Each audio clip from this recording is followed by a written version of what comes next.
Graham Ashcraft looks like a force to be reckoned with on the mound. He is joined by a number of other interesting prospects in Dayton.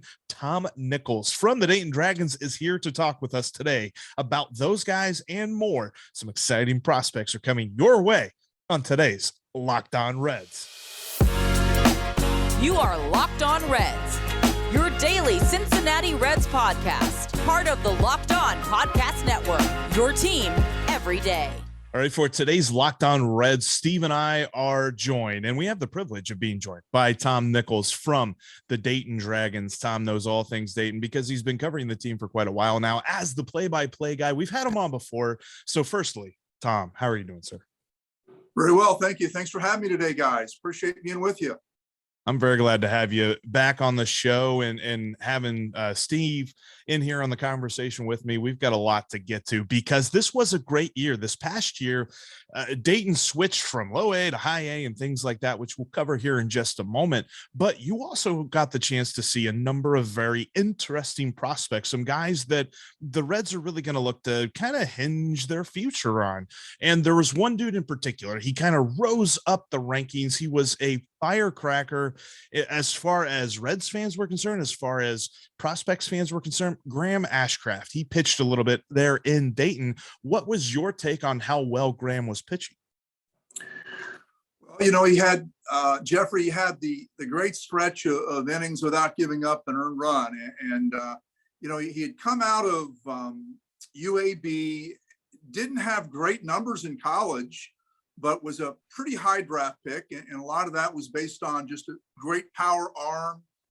And I think the first thing that maybe was an example that there was something about this guy that was a little bit special was that the Reds brought him to spring training just simply because he had such a big arm, and they wanted the major leaguers to get an opportunity to face a guy with big league stuff, which was a little unusual for a guy that only played one season of rookie ball at Greenville in the Appalachian League to then be brought to big league camp, and for the reason that was given. So we didn't know what to expect. We figured it'd probably be, and I go back to, you can sometimes take with a grain of salt things that you hear about velocity until you actually see them the first time. Most of the time, the numbers will be exaggerated, and you'll hear peak levels of velocity that maybe the guy reached one time in Arizona in a perfect environment, and you get him and he's 4 or 5 miles an hour below that, and you say, okay, well, here's what we're really looking at. They tell us this guy throws 98, but really he's a 93, 94 kind of guy. Now, the exception to that rule would have been Hunter Green. I can go back to 2018. And I can remember sitting there waiting for the first game to begin. He was not our opening night starter that year. They took some pressure off of him. They let the season begin, and he started, I think, our 4th or 5th game. And I remember sitting there that afternoon thinking, okay, how hard is he really going to throw? Because we had heard, 100 commonly, and we'd actually, the Dragons organization, had gone to an extra expense of several $1,000s to install a truly accurate radar gun in the ballpark, which a lot of minor league parks didn't have. But I'd gone to our president, Bob Murphy, and said, all the focus this year is going to be on Hunter Green, and everybody's going to want to know exactly how hard he's throwing. And it's important that we have a good, accurate representation that's not misleading, because you'll go to some minor league parks and they might be 5-6 miles an hour off. You'll see 100 pop up there and it'll be 94 in actuality. So we didn't want that. So, and Bob Murphy's very good about understanding. He'll spend the money if he understands the need, and he agreed that was something we needed to do. So there were several $1,000s of expense to improve our situation so that we knew to the exact number every pitch. And that was something we did for the 2018 season. We're still there. So anyway, getting back to the story, I'm thinking, it's an April night. It's a Monday night. It's 40 degrees outside.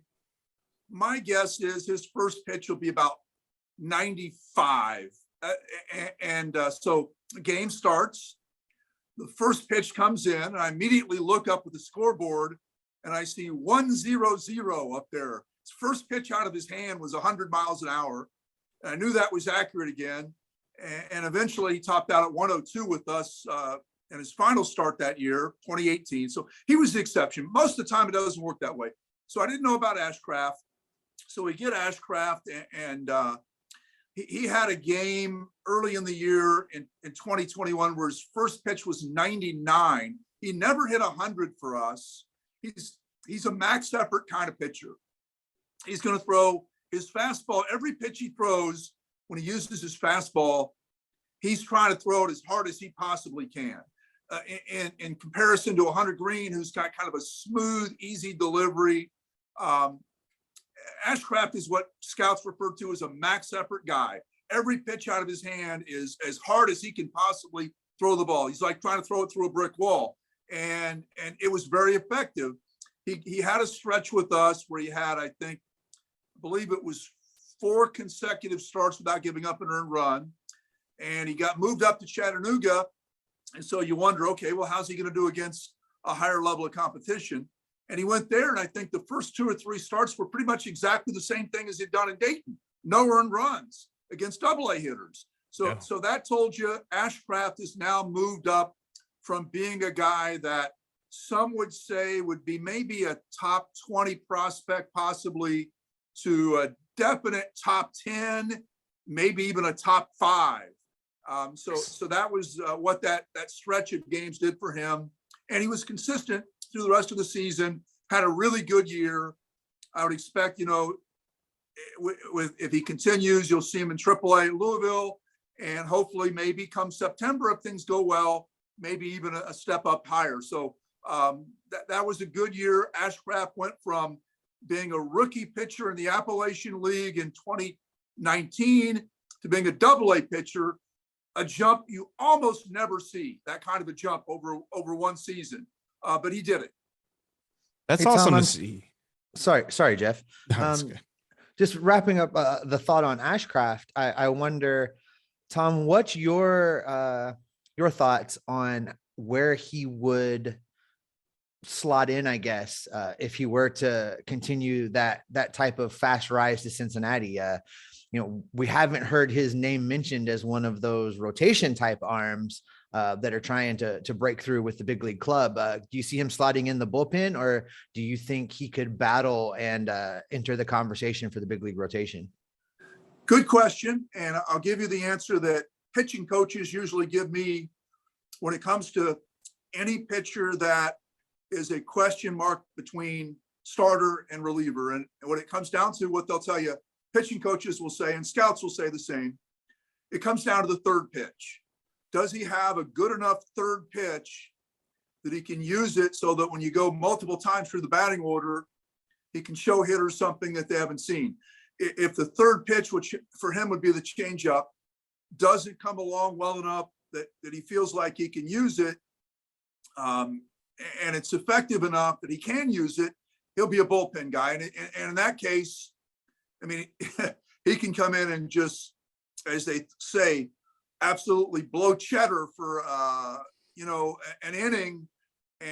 And he's going to be in the high 90s and uses his breaking ball is a good pitch. I mean, he's got a good breaking ball.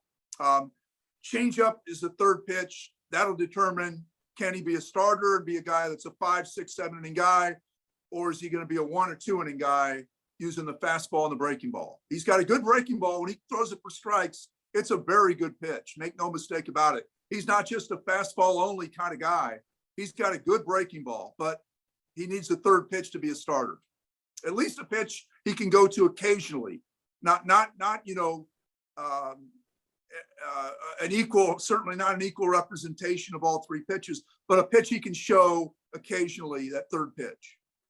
We are well into the new year and we're working on those New Year's resolutions. And if you're like me, you're reaching the part in your fitness goal where you really need some candy. You're really looking for some chocolate. You're really just basically looking to dive right back into the sweet stuff. And that would mean blowing your goal, blowing the diet, blowing that resolution. But what if I told you that you could have both? You can have both if you head over to built.com right now and get yourself a Built Bar. Built Bar has some amazing stats. So we're all about stats here at the Locked On Reds podcast. And those stats are 130 calories, only 4 grams of sugar, 4 net carbs, 17 grams of protein, and all of that coated in 100% real chocolate.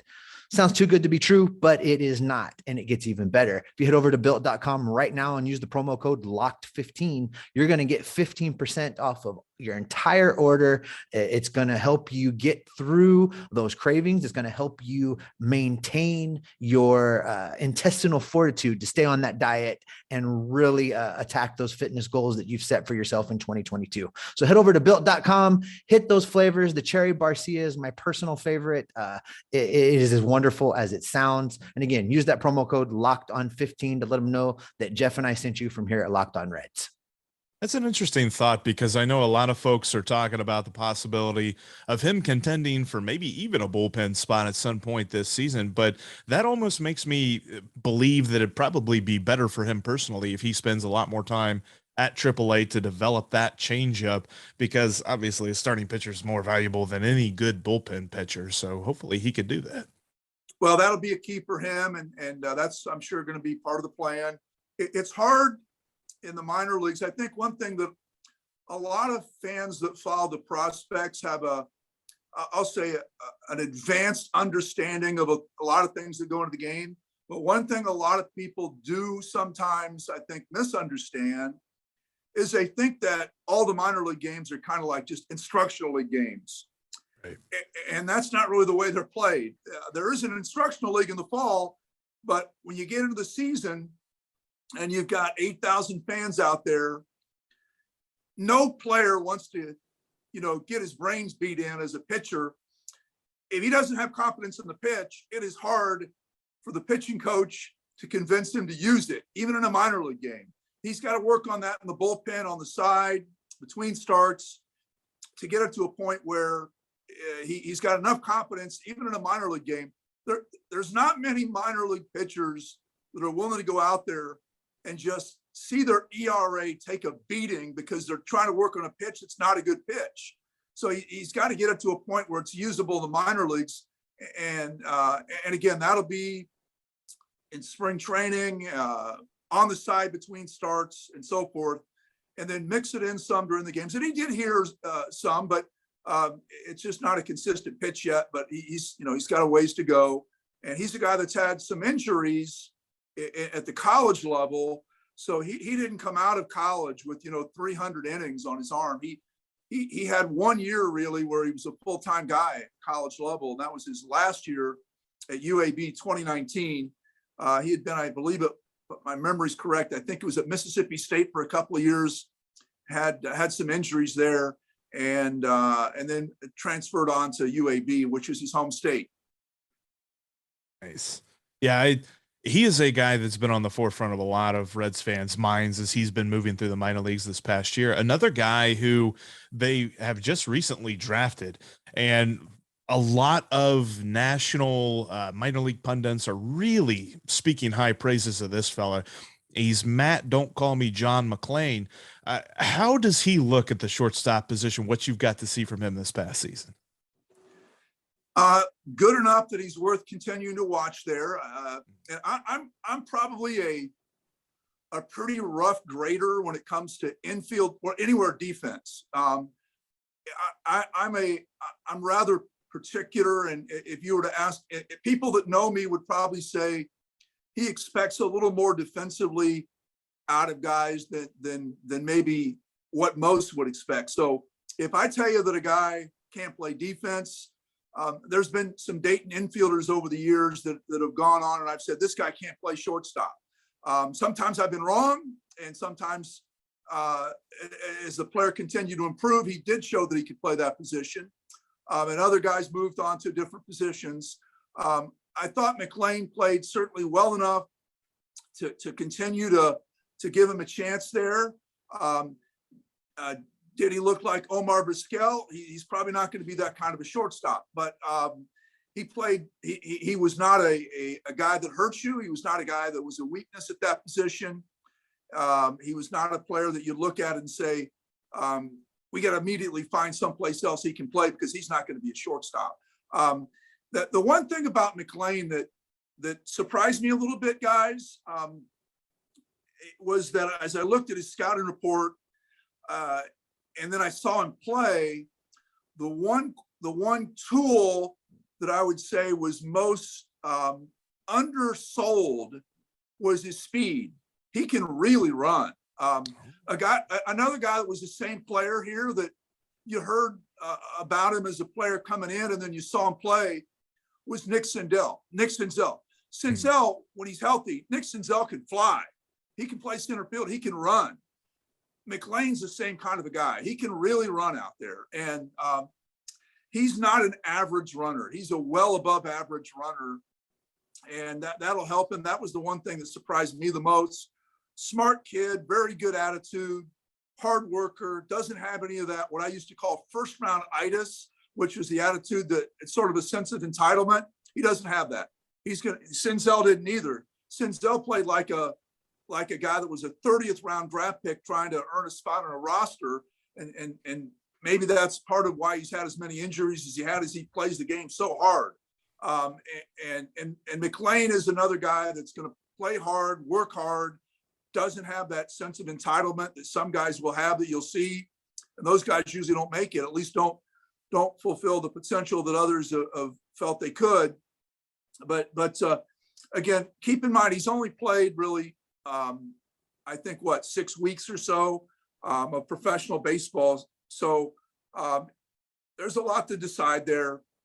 I would expect he'll be the shortstop in Chattanooga. I would expect. Now, that's just me guessing. I haven't talked to Sean Pender of the Reds, but I would expect that just if they stick with what they typically have in past years, McLain would move to Chattanooga. Our shortstop would probably be the Torres kid that they drafted in what I think I'm looking at my notes here. I think Torres was taken in the 3rd round out of North Carolina State, was looked at as the top defensive shortstop of the whole draft.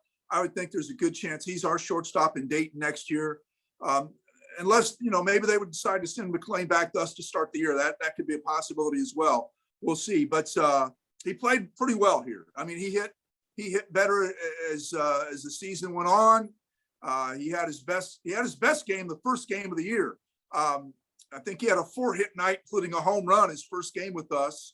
And then he had a real good last week or so of the season, and played fine during the interim as well. So he's a guy that's going to be interesting to watch. I look forward to seeing what he can do over a full season in 2022. Happy new betting year from Locked On and betonline.ag. Head on over there today and set up your profile with the promo code Locked On to get that 50% welcome bonus. Betonline.ag is the only online sportsbook that I trust, and you should too. They've got great lines when it comes to the NBA. The NCAA basketball season is well underway. You can bet on that. You can bet on the NFL playoffs as they're getting started this weekend, Saturday at 4:30, baby. Bengals and Raiders. I'm looking for a good game there. Also, you've got great NHL lines, the UFC, boxing, and your favorite Vegas casino games can all be found at betonline.ag. Head on over there today and set up your profile with the promo code Locked On to get that 50% welcome bonus. You can start your bankroll off in the right direction before you even place a bet with the promo code Locked On. That's at betonline.ag, where the game starts. Torres's name is a name that has come up a lot. So I'm glad to hear you bring him up as well. There's one other guy that I wanted to get your opinion on. And obviously, I'm not asking you to reveal insider information or anything, but I've really been trying to keep an eye on Rece Hinds. And I wonder what the odds are that he starts the season with you folks in Dayton versus opening the year down in Florida. Good question. I don't have any insight to give you. So I'm just guessing. My guess would be there's a good chance that he would be our opening day third baseman. Again, that's just a guess. Just looking at and my basis for that is just experience over the years of looking at what the Reds expect a guy to do to move him up to the next level. And even though he had injuries last year, he played well enough that I think that there's certainly some justification that could be made if they think he's ready to move him up. Now, I will say this. This is one of the things that I'm a big believer in, and it sort of is in conflict with, again, a lot of the prospect type fans who follow the game closely. A lot of times they are really, really tied in with numbers in the minor leagues. And they will say, for example, if a guy can hit this, if he can OPS this, then that means he deserves to move up. Doesn't work that way, really. What will determine whether a guy should move up is, does the organization have confidence that he can do the things at the next level that you'll have to be able to do to be effective? It doesn't necessarily, you could have a guy that had an OPS of 900, but he's just pounding guys that can't get their breaking ball over the plate. So they're one pitch pitchers. And as he moves up to the next level, those kind of guys aren't going to exist. So he's got to be able to do the things that players at the next level can do. So it really doesn't have anything to do with, it has something to do with stats. Stats are maybe a symptom of the overall picture, but the organization needs to have confidence that as they look at the competition at the next level, his game has gotten to a point that his development level will allow him to compete with what guys can do at the next level. Because at each level you move up, guys fall out. That's why there's not always a perfect evolution process. Okay, guy hits 300 in rookie ball. That means he's going to hit 290 in low A, 280 in high A. Doesn't work that way. Certain guys will get real healthy against certain types of pitchers, but as they move up and face tougher competition, they just can't make the jump. Other guys, their skill level allow them to make that jump. So Hinds, we'll see. Again, I haven't talked to Sean Pender or anybody with the Reds about it yet. I will eventually. But I would look at what he did last year, even though he missed some time with an injury. He was a second-round pick in 2019. Tremendous power as a young high school draft pick in 2019. Was in their summer camp in 2020 and played well at times. I think he was the Reds minor league batter of the month for maybe August, if I'm not mistaken, of 2021. One of the months late in the year, he was their batter of the month. And so that's a guy that I would say has a good chance of coming here. And if they want to keep him at third base, of course, as you know, if you followed him, there's been talk of moving him to a new position. And I'll be glad to, if he comes here as a third baseman, I'll be glad to give you my thoughts after a month or so of what I see defensively. All right. What a great time we had talking to Tom Nichols. A lot of great information in there. We're going to pick up with part 2 of that interview tomorrow. So make sure that you have hit that subscribe button wherever you are getting this podcast so you don't miss out on the second half and any future episodes to come. Really great time talking with Tom. If you haven't done so yet, give me a follow on Twitter. I'm at @SOffenbaker. You can also follow Jeff Carr. That's at Jeff Carr, Jeff with 3 Fs, as he likes to say. It's going to be a great follow-up tomorrow. Don't forget to click that subscribe button. We're going to be talking about the future of the Reds and whether or not it's as bright as we all think it is. Don't miss out on that. We're in the middle of the offseason, and we may be locked out, but we're locked on Reds every single day.